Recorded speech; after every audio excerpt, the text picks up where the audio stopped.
yang berdua lagi.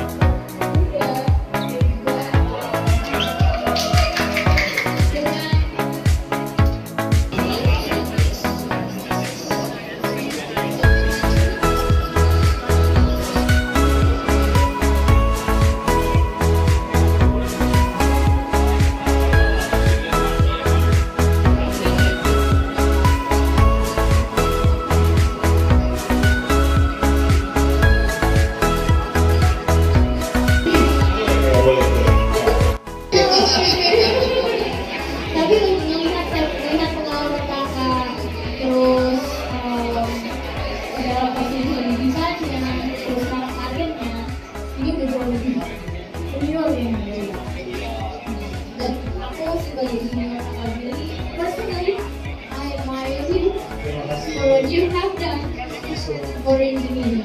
So thank you. Mungkin bisa diceritakan ke kita semua gimana journey-nya Kak ini. Oke, jadi kalau bagi saya pendidikan itu cara untuk handle. Jadi cara untuk waktu suka apa yang macam-macam ya. Kalau saya suka belajar. Jadi kuliah itu sesuatu yang hebat. Itu kalau lebih buat kita tuh lebih nyaman ya kalau training ini paling kita merasa kita punya pengalaman sana. Lalu pengalaman saya ketika saya kembali bekerja, cara pandang, cara berpikir itu berbeda karena kita sudah melihat dunia yang lain yang berbeda. Jadi sebetulnya kita punya cara berpikir yang sudah bisa membayangkan oh di luar seperti ini, di Indonesia seperti ini, baiknya seperti ini. Tapi bukan hanya perbandingan negara di luar seperti Indonesia kurang, bukan. Tapi ketika kita melihat sebuah fenomena, kita cara memandangnya itu kaya, ya kan?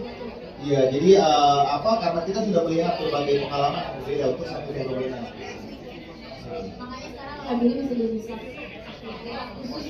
Ya, untuk staf khusus mungkin memang sudah aktif juga karena presiden yang memang langsung mengontak dan mengajak sih. Kalau boleh tahu Kak, dengan mengurus berkas-berkas itu sudah terlambat. Jadi mau daftar atau siapkan CV aplikasi, lalu perkaya kegiatan-kegiatan kalian di luar pekerjaan dengan kegiatan-kegiatan yang bermanfaat. Weekend jangan dihabiskan hanya nongkrong. Ikut kegiatan-kegiatan apakah komunitas, turun ke masyarakat atau buat riset apapun itu yang produktif. Karena semua itu nanti kalian tuliskan di CV kalian. Kemudian yang ketiga, bahasa Inggris itu sangat penting. Jadi kalau punya uang cukup ikut kursus. Kalau saya dulu kalau tidak ada uang saya tidak ikut kursus.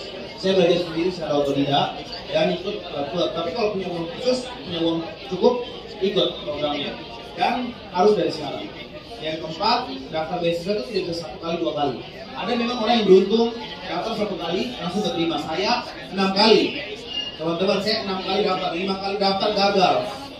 Gagal 1, gagal 2, gagal 3. Jadi saya telinga tebal baca email penolakan biasa saja kayak. Jadi kalau baca Dear Gracia Membrasar, we have received, kalau sudah kata unfortunately ya kan sudah gagal tidak apa-apa. Jadi jangan menyerah.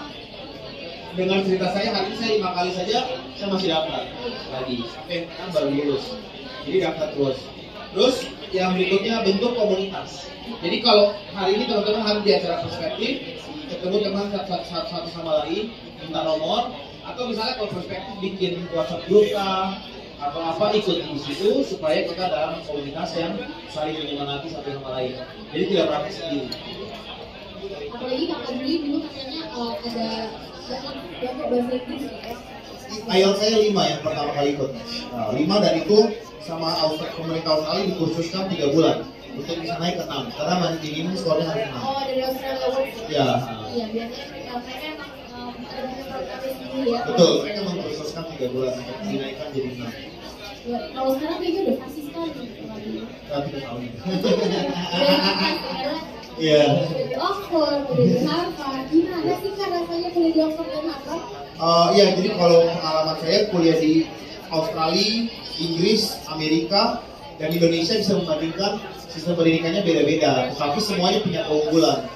Kalau di Indonesia, keunggulannya menurut saya adalah budaya kita itu melekat dengan cara pembelajaran. Jadi kita belajar menjadi orang Indonesia di sistem pendidikan formal. Kalau di Inggris, Oxford itu betul-betul kita harus membaca. Satu mata kuliah kita harus membaca 10 buku minimal. Kalau kita tidak baca, kita akan bingung di kelas. Karena mayoritas kelasnya itu bukan kita dengar, kita isi ujian, bukan. 50% dari nilai pengalaman saya itu adalah dari diskusi dengan dosen yang memang dinilai. Kemudian kalau di Amerika, pengalamannya sangat praktikal. Jadi apa yang happening saat ini itu yang dipelajari di kelas. Mereka update sekali kalau di Harvard. Kalau di Oxford sangat filosofi. Jadi yang dulu dipelajari tapi mendalam sekali. Jadi kita tahu track recordnya.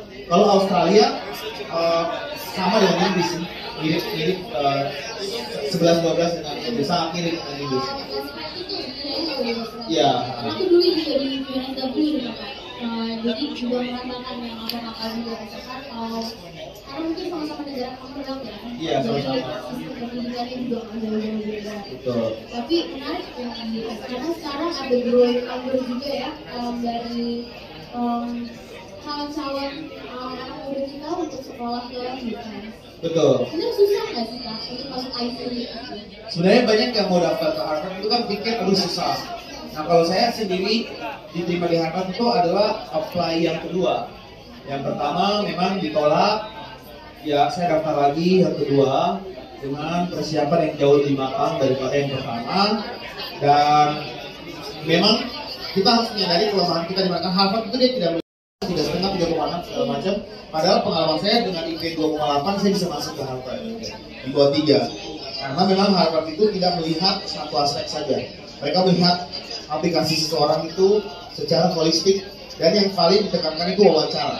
Jadi saya diwawancara, wawancaranya cuma 35 menit, tapi itu sangat mendalam.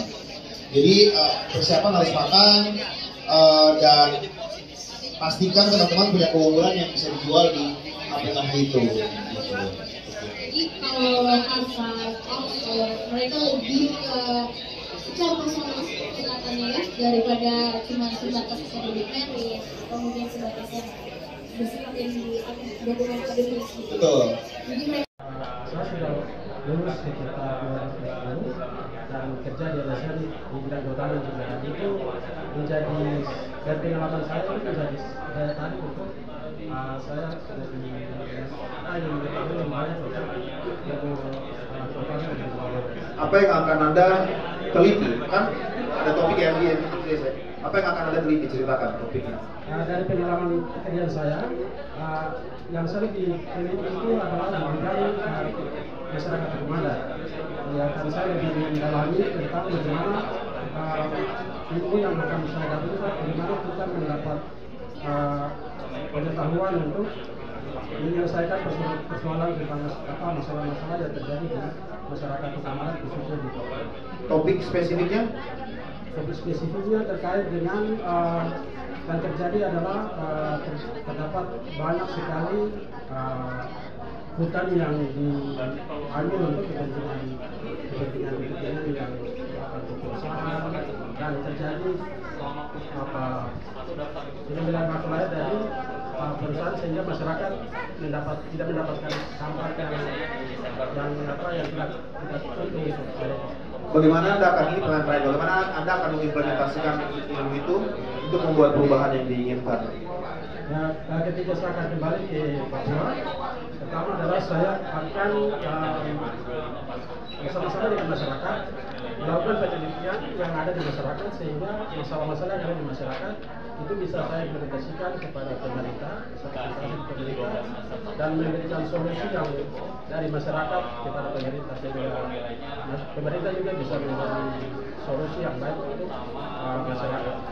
Oke, saya pengen teman-teman yang tadi ikutin sesi ini berkomentar tentang wawancara ini. Baik, pertanyaan saya maupun responsnya. Ada nggak? Ya, boleh. Silakan. Mereka punya asesmen untuk memprediksi seseorang bisa jadi pemimpin atau tidak.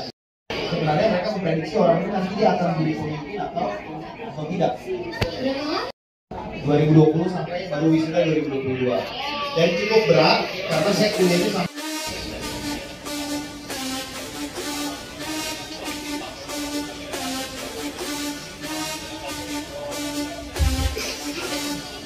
banyak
sekarang kita di stasiun Kuningan.